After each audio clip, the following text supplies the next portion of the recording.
கிழிஞ்சி தொங்குற அளவு இருக்கிற காதையை நம்ம வீட்டிலே சரி பண்ணிடலாங்க. இதுக்காக நம்ம பார்லர், ஹாஸ்பிட்டல் அந்த மாதிரிலாம் போகாமல் இந்த ஒரு பொருளை வச்சு நம்ம வீட்டிலே வந்து சூப்பராக வந்து சரி பண்ணிடலாம். இது மட்டும் இல்லாமல் நம்ம டெய்லி லைஃபுக்கு தேவையான ஒரு சில முக்கியமான குறிப்புகளும் சொல்லியிருக்கேன். வீடியோவில் ஸ்கிப் பண்ணாமல் பாருங்கள். அப்போ தான் நான் என்ன சொல்ல வரேன் அப்படின்னு சொல்லிட்டு உங்களுக்கு புரியும். Hello friends, welcome to Nalini cooking and டிப்ஸில் எனக்கு என்ன வீடியோ பார்க்க போகிறோம் அப்படின்னு பார்த்தீங்கன்னா, பெண்களுக்கு மிகவும் பயனுள்ள டிப்ஸ்லாம் சொல்லியிருக்கேன். இப்போ ஃபஸ்ட்டு டிப்பாக என்ன பார்க்க போகிறோம் அப்படின்னு பார்த்தீங்கன்னா, இந்த மாதிரி வந்து நம்ம ஹோட்டல்லலாம் வந்து பார்சல் வந்து நம்ம வாங்குவோம் இல்லையா, அந்த மாதிரி ஃபுட் பாக்ஸ் தான் நான் எடுத்திருக்கேன். அதோட மூடியில் பார்த்தீங்கன்னா, நான் வந்து இந்த மாதிரி வந்து ஸ்கெட்ச் பென் அப்படி இல்லைனா மார்க்கர் பென் வச்சு நான் எப்படி வந்து வரைகிறோன்னா அந்த மாதிரி வந்து வரைஞ்சிக்கோங்க. நான் வந்து இன்றைக்கி ஸ்டார் போட்டிருக்கேன், அதுக்கப்புறமா வந்து தாமரைப்பூ போட்டிருக்கேன். உங்களுக்கு வந்து எந்த மாதிரி வந்து வரையணுமோ அதுக்கு ஏற்ற மாதிரி வந்து நீங்கள் வரைஞ்சிக்கோங்க. நான் வந்து ஒரு சாம்பிளுக்காக பார்த்தீங்கன்னா இந்த மாதிரி வரைஞ்சி காமிச்சிருக்கேன். இந்த மாதிரி நல்லா வரைஞ்சி எடுத்துக்கோங்க. நம்ம வரையும் போது பார்த்திங்கன்னா நல்ல ஒரு திக்கான மார்க்கர் பென் அப்படின்னா ஸ்கெட்சாக இருக்கணும், நமக்கு நல்லா தெளிவாக தெரியணும். அந்த மாதிரி வந்து இந்த மாதிரி வரைஞ்சி எடுத்துக்கோங்க. இது வந்து எதுக்காக வரைகிறோம் அப்படின்னு பார்த்திங்கன்னா, நிறைய பேருக்கு வந்து கோலம் வந்து சரியாக வந்து போட வராது. அது மட்டும் இல்லாமல் இது மாதிரி வந்து நமக்கு கடைகள்லேயே பார்த்திங்கன்னா அதிகமான விலை கொடுத்து நமக்கு வந்து விற்கிறாங்க.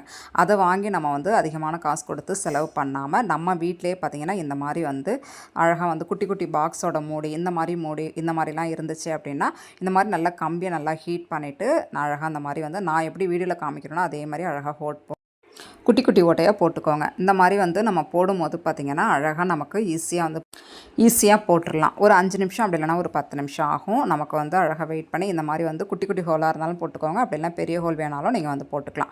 இந்த மாதிரி அழகாக வந்து போட்டுக்கோங்க. நான் பாருங்கள் ஸ்டார் போட்டிருக்கேன். கொஞ்சம் ஹீட் பண்ணி பார்த்திங்கன்னா இந்த மாதிரி வந்து நம்ம போட்டுடலாம். நம்ம ஒரு டைம் வந்து செஞ்சு வச்சிட்டோம் அப்படின்னா வந்து லைஃப் லாங் வந்து இதை வச்சுக்கலாம். நான் வந்து ஒரு ட்ரே முடியிலே பார்த்திங்கன்னா வந்து நான் வந்து 2 பூவையும் வந்து வரைஞ்சிருக்கேன். இந்த மாதிரி வரையும் போது பார்த்திங்கன்னா நம்ம சின்ன பாக்ஸாக இருந்துச்சு, தனித்தனியாக வந்து நம்ம இந்த மாதிரி வந்து ரெடி பண்ணி வச்சுருக்கும் போது அது வந்து சீக்கிரமாக காணா போயிடும்.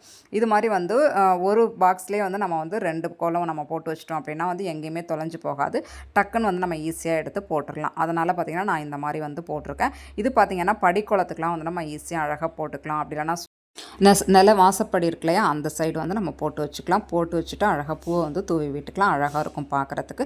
அது மட்டும் இல்லாமல் பூஜை ரூமில் பார்த்திங்கன்னா நம்ம சாமிகளுக்கு குட்டி குட்டி கோலம் போடுறதுக்கும் பார்த்திங்கன்னா இது சூப்பராக அழகாக நம்ம போட்டுக்கலாம். ரொம்பவே யூஸ்ஃபுல்லாக இருக்கும் ஃப்ரெண்ட்ஸ். அது மட்டும் இல்லாமல் கோலம் போட தெரியாதவங்களுக்கும் பார்த்திங்கன்னா இது ஈஸியாக இருக்கும். ட்ரை பண்ணி பாருங்கள். இந்த டிப்ஸ் பிடிச்சிருந்துச்சுன்னா மறக்காமல் நம்ம சேனலுக்கு ஒரு லைக் பண்ணிக்கோங்க. நம்ம சேனல் நீங்கள் சப்ஸ்கிரைப் பண்ணாமல் பார்த்துட்டிங்கன்னா மறக்காமல் சப்ஸ்கிரைப் பண்ணி வச்சுக்கோங்க. பாருங்கள் ஃப்ரெண்ட்ஸ், எந்தளவு சூப்பராக வந்து அழகாக ஸ்டாரும் தாமரைப்பூவும் போட்டாச்சு. ட்ரை பண்ணி பாருங்கள். இப்போ அடுத்த டிப்ஸ் என்ன அப்படிங்கிறத பார்த்துடலாம். நம்மள வந்து பெண்கள் எல்லாருமே வந்து ஹேண்ட்பேக் வந்து யூஸ் பண்ணுவோம். அந்த மாதிரி வந்து யூஸ் பண்ணும்போது ஃபஸ்ட்டு ஸ்டார்டிங்கில் நமக்கு வந்து ஜிப் வந்து எந்த மக்கரும் பண்ணாது. கொஞ்சம் வந்து நாள் ஆக ஆக பார்த்திங்கன்னா ஒரு மாதிரி ஸ்ட்ரக் ஆகிற மாதிரி இருக்கும். நம்மளுக்கு வந்து பேக் என்ன தான் வந்து புதுசாக இருந்தாலும் அதோட ஜிப்பு வந்து நம்ம போயிடுச்சு அப்படின்னா வந்து அதை யூஸ் பண்ணுறதுக்கு ரொம்பவே கஷ்டமாக இருக்கும். அது மட்டும் இல்லாமல் ஒரு அவசர டைமுக்கு நம்ம ஓப்பன் பண்ணும்போது பார்த்திங்கன்னா ரொம்ப கஷ்டமாக இருக்கிற மாதிரி இருக்கும். அதுக்காக பார்த்திங்கன்னா ஒரு சின்ன டிப் தான். நம்ம குளிக்கிறதுக்கு யூஸ் பண்ணுற எந்த விதமான சோப்பாக இருந்தாலும் எடுத்துக்கோங்க. எடுத்துகிட்டு இந்த மாதிரி கொஞ்சம் ட்ரையாக இருக்கணும். புது சோப்பை பிரித்து நம்ம ஃபஸ்ட்டு குளிக்கிறதுக்காக யூஸ் பண்ணும்போது ஓப்பன் பண்ணுவோம் இல்லையா, அந்த டைமில் இந்த ப்ராசஸ் பண்ணிட்டோம் அப்படின்னா ரொம்பவே யூஸ்ஃபுல்லாக இருக்கும். அந்த ஜிப்பில் பார்த்திங்கன்னா அழகாக வந்து நல்லா வந்து இந்த மாதிரி போட்டு விட்டுருங்க. போட்டு விட்டு நம்ம ஜிப்பை வந்து இழுக்கும் போது நமக்கு சூப்பராக பார்த்திங்கன்னா வந்து எந்த ஸ்ட்ரெக்கும் ஆகாது. அழகாக ஜிப்பு போட நம்ம ஓப்பன் பண்ணுறதுக்கு க்ளோஸ் பண்ணுறதுக்கு ஈஸியாக இருக்கும். ட்ரை பண்ணி பாருங்கள். நம்ம எத்தனை ஜிப்பு வச்சுருக்கோமோ அத்தனை ஜிப்லேயும் பார்த்திங்கன்னா ஒரு 15 நாளைக்கு ஒரு டைம் அப்படி இல்லைனா ஒரு மாதத்துக்கு ஒரு டைம் இந்த மாதிரி வந்து இது போல் செஞ்சு வைக்கும்போது நமக்கு ஜிப்பு வந்து எந்த மக்கரும் பண்ணாது, கஷ்டமும் இருக்காது. இந்த சைடு ஜிப்லாம் பார்த்திங்கன்னா நம்ம அடிக்கடி வந்து காசு அந்த மாதிரி ஏதாவது வந்து நம்ம வந்து கார்டு இதெல்லாம் வந்து வச்சு யூஸ் பண்ணும்போது இந்த ஜிப்பு தான் பார்த்திங்கன்னா சீக்கிரமாக நமக்கு வந்து ஸ்ட்ரக் ஆகிறதுக்கு அதிக வாய்ப்பு இருக்குது. அதனால் இந்த ஜிப்லேயும் பார்த்திங்கன்னா ஒரு 10 நாளைக்கு ஒரு டைம் வந்து இந்த மாதிரி வந்து ரெடி பண்ணி வச்சுக்கோங்க.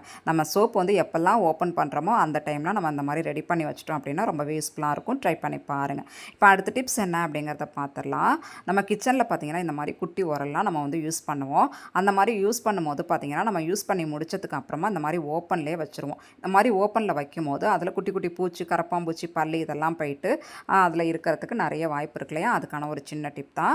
ஏன்னா வந்து நம்ம ரசத்துக்கெலாம் பார்த்திங்கன்னா நம்ம வந்து அதில் பொடி நுணுக்கும் போது அதை கழுவிட்டு நம்ம மறுபடியும் நுணுக்க முடியாது. நம்ம ஈரமாக இருந்துச்சு அப்படின்னா அதை வந்து பவுட்ரு ஃபார்மில் வராது. அதனால் பார்த்திங்கன்னா நம்ம வந்து க்ளோஸ் பண்ணி அதை வச்சுக்கலாம். அதுக்காக பார்த்திங்கன்னா பிளாஸ்டிக் பொருள் அந்த மாதிரிலாம் நம்ம கமுத்து வைக்கிறதுக்கு பதில், ஏன்னா அதை வந்து நம்ம அடிக்கடி மாற்றுற மாதிரி இருக்கும். அந்த மாதிரி வந்து அடிக்கடி மாற்றாமல் இந்த மாதிரி நல்ல நீளமான டம்ளர் அப்படி இல்லைன்னா குவளை எது இருந்தாலும் பார்த்திங்கன்னா இந்த மாதிரி வந்து அழகாக வந்து கமுத்தி போட்டுருங்க. இந்த மாதிரி கமுத்தி வைக்கும்போது பார்த்திங்கன்னா அதில் எந்த விதமான பூச்சிப்பள்ளிகள் எதுவுமே போகாது. நம்ம வந்து ட்ரையாக இருக்கும் போதே எடுத்து எதுக்கெலாம் வந்து நமக்கு ட்ரையாக வந்து பொடி வந்து ரெடி பண்ணணும்னு நினைக்கிறோமோ அதுக்கேற்ற மாதிரி நம்ம ரெடி பண்ணி போட்டுக்கலாம். ட்ரை பண்ணி பாருங்கள். அந்த மாதிரி நம்ம யூஸ் பண்ணிக்கலாம். எந்த விதமான பூச்சி தொல்லைகள் இல்லாமலும் நம்ம வந்து பாதுகாப்பாக வச்சுக்கலாம். ட்ரை பண்ணி பாருங்கள். இந்த டிப் பிடிச்சிருந்துச்சுன்னா மறக்காமல் நம்ம சேனலுக்கும் லைக் பண்ணிக்கோங்க. நம்ம சேனல் இன்னும் சப்ஸ்கிரைப் பண்ணாமல் பார்த்துட்டிங்கன்னா மறக்காமல் சப்ஸ்கிரைப் பண்ணி வச்சுக்கோங்க. இப்போ அடுத்த டிப்ஸ் என்ன அப்படிங்கிறத பார்த்துலாம். நம்ம நெய் டப்பாலாம் வாங்கி பார்த்திங்கன்னா வெளியிலேயே வச்சுருவோம். அந்த மாதிரி வெளியிலே வச்சோம் அப்படின்னா வந்து அது லிக்விடாக இருக்கும். அதுவே நம்ம ஃப்ரிட்ஜில் வச்சு அதை வந்து ஓப்பன் பண்ணும்போது பார்த்திங்கன்னா நல்லா வந்து கெட்டியாக இருக்கும். அவசரத்துக்கு நம்ம எடுத்து வந்து பயன்படுத்த முடியாது. அந்த மாதிரி இருக்கிற டைமில் இந்த மாதிரி எங்கள் வீட்டில் பாப்பா குளிக்கிறதுக்கு கொஞ்சம் வெந்நீர் போட்டிருந்தோம். அதில் தான் வந்து பார்த்திங்கன்னா நல்லா வந்து பாட்டிலை க்ளோஸ் பண்ணிவிட்டு அது உள்ளே வந்து நான் போட்டு விட்டுட்டேன். அது வந்து உருகலாம் செய்யாது ஃப்ரெண்ட்ஸ். கண்டிப்பாக வந்து நீங்கள் வந்து அந்த மாதிரி ட்ரை பண்ணிக்கலாம். அப்படி இல்லை அப்படின்னா நீங்கள் வந்து ஒரு சின்ன பவுலில் நல்லா கொதிக்கிற தண்ணியில் நம்ம இந்த மாதிரி நல்லா க்ளோஸ் பண்ணி மூடி போட்டுட்டோம் அப்படின்னா வந்து டக்குன்னு எடுத்து நம்ம யூஸ் பண்ணிக்கலாம். நான் வந்து இன்றைக்கி குஸ்கா தான் செஞ்சேன். அதுக்காக பார்த்திங்கன்னா டக்குன்னு எடுத்து யூஸ் பண்ணுறது கொஞ்சம் கஷ்டமாக இருந்துச்சு. இந்த மாதிரி கொஞ்சம் வந்து சுடுதண்ணியில் போட்டு நம்ம ஓப்பன் பண்ணி பார்க்கும்போது நல்லா சூப்பராக லிக்விடாக நமக்கு கிடச்சிரும். ட்ரை பண்ணி பாருங்கள். அந்த டிப் இப்போ அடுத்த டிப்ஸ் என்ன அப்படிங்கிறத பார்த்துடலாம். நான் எவ்வளோ பெரிய காது ஓட்டையாக இருந்தாலும் பார்த்திங்கன்னா நம்ம நிமிஷத்தில் சரி பண்ணிடலாம். கிழிஞ்சு தொங்குற அளவுக்கு கூட பார்த்திங்கன்னா காது இருக்கும். சில பேருக்கு வந்து காது வந்து சின்ன வயசுலேயே வந்து குத்திடுவாங்க. இதனால் பார்த்திங்கன்னா நிறைய வந்து தோடு போட்டு ரொம்ப பெரிய தோடெல்லாம் போட்டு வந்து ரொம்ப அப்படியே இழுத்துக்கிட்டு வந்து பார்த்திங்கன்னா கிழிகிற அளவுக்கு வந்துடும். பார்த்திங்கன்னா வந்து கொஞ்சம் தான் ஒட்டிகிட்டு பாருங்கள். இந்த அளவு காது ஓட்டையிலையும் பார்த்திங்கன்னா நம்ம சின்ன தோடாக இருந்தாலும் போட முடியாது. பெரிய லாங் தோடாக இருந்தாலும் பார்த்திங்கன்னா நமக்கு போட முடியாது. ஆனால் வந்து இப்போல்லாம் பார்த்திங்கன்னா வந்து பெரிய பெரிய தோடை நல்லா அழகாக இருக்குது. இதெல்லாம் பார்த்திங்கன்னா நம்ம போடும்போது ரொம்பவே அழகாக இருக்கும் நமக்கு. இருந்தாலுமே வந்து காது வந்து ஓட்டை பெருசாக இருக்கிறதுனால நம்மளால் எந்த தோடையும் நம்மளால் போட முடியாது. ஆனாலும் பார்த்திங்கன்னா இந்த மாதிரி வந்து இந்த ஒரு பொருளை வச்சு நம்ம வந்து ட்ரை பண்ணும்போது பார்த்திங்கன்னா எந்த அளவு பெரிய தோடாக இருந்தாலும் நிமிஷத்தில் நம்ம வீட்டிலேயே சரி பண்ணிடலாம் ஃப்ரெண்ட்ஸ். இதுக்காக நம்ம பார்லர், ஹாஸ்பிட்டல் இந்த மாதிரிலாம் போய் நம்ம காசை வந்து வேஸ்ட் பண்ணணும் அப்படிங்கிற அவசியம் கிடையாது ஃப்ரெண்ட்ஸ். பாருங்கள், நான் வந்து சும்மா வந்து அந்த தக்க வச்சு போட்டிருக்கேன். எந்த அளவு நல்லா நீட்டாக வந்து தொங்கிட்டு இருக்கு பாருங்கள். இதையும் பார்த்திங்கன்னா நம்ம வீட்டிலே சரி பண்ணிடலாம். இதுக்காக வந்து நம்ம வந்து மனசுடைஞ்சு எந்த தோடுமே நம்மளால் போட முடியல அப்படின்னு பார்த்திங்கன்னா ரொம்பவே வந்து ஃபீல் பண்ணுறவங்களாம் இருக்காங்க. அந்த மாதிரி ஃபீல் பண்ணாமல் நம்ம வீட்டில் இருக்கிற பொருளை வச்சு சூப்பராக வந்து சரி பண்ணிடலாம் ஃப்ரெண்ட்ஸ்.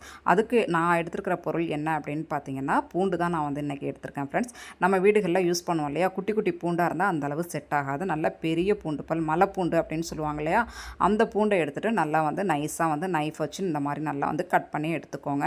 நம்ம கட் பண்ணும்போது பார்த்திங்கன்னா நல்லா கொஞ்சம் தடிமனாக வந்து கட் பண்ணி எடுத்துக்கோங்க. அந்த மாதிரி வந்து தடிமனாக கட் பண்ணி எடுத்துகிட்டு எப்படி வந்து நம்ம வந்து பின்னாடி வந்து அந்த திருகாணி போடுவோம் இல்லையா, அந்த மாதிரி போடுவோமோ அதே மாதிரி போட்டுட்டு நம்ம வந்து தக்கையை வந்து நல்லா வந்து உள்ளே வந்து இன்சர்ட் பண்ணிடலாம். இந்த மாதிரி பண்ணும்போது பார்த்திங்கன்னா அழகாக வந்து, ஏன்னா பூண்டே வந்து கொஞ்சம் பிசுபிசுப்பு தன்மையாக இருக்கும். அதை வந்து நம்ம காது ஸ்கின்னோட நல்லா சேர்ந்த மாதிரி நல்லா ஒட்டின மாதிரி இருக்கும். இதனால் பார்த்திங்கன்னா நமக்கு எவ்வளோ நேரம் ஆனாலுமே பார்த்திங்கன்னா நமக்கு நல்லா ஃபிட்டாக ஒட்டி சூப்பராக இருக்கும். ஒரு ஃபங்க்ஷனுக்கே போகிறோம் அப்படின்னாலுமே இந்த மாதிரி வந்து ட்ரை பண்ணிக்கலாம். வந்தோன்னே பார்த்திங்கன்னா நம்ம வந்து தோட்டை வந்து கழட்டி வச்சிடலாம். பாருங்கள் ஃப்ரெண்ட்ஸ், முன்னே இருந்ததுக்கும் இப்போ இருக்கிறதுக்கும் எவ்வளோ டிஃப்ரெண்ட் இருக்குது. இனிமேல் பெரிய தோடு போட முடியல அப்படின்னு சொல்லி ஃபீல் பண்ணாமல் இந்த மாதிரி ட்ரை பண்ணி பாருங்கள். கண்டிப்பாக வந்து யூஸ்ஃபுல்லாக இருக்கும். ஓகே ஃப்ரெண்ட்ஸ், ஓரளவு எல்லா டிப்ஸுமே யூஸ்ஃபுல்லாக இருக்கும் அப்படின்னு நினைக்கிறேன். யூஸ்ஃபுல்லாக இருந்துச்சுன்னா மறக்காமல் லைக் பண்ணிட்டு சப்ஸ்கிரைப் பண்ணுங்கள். தேங்க்யூ.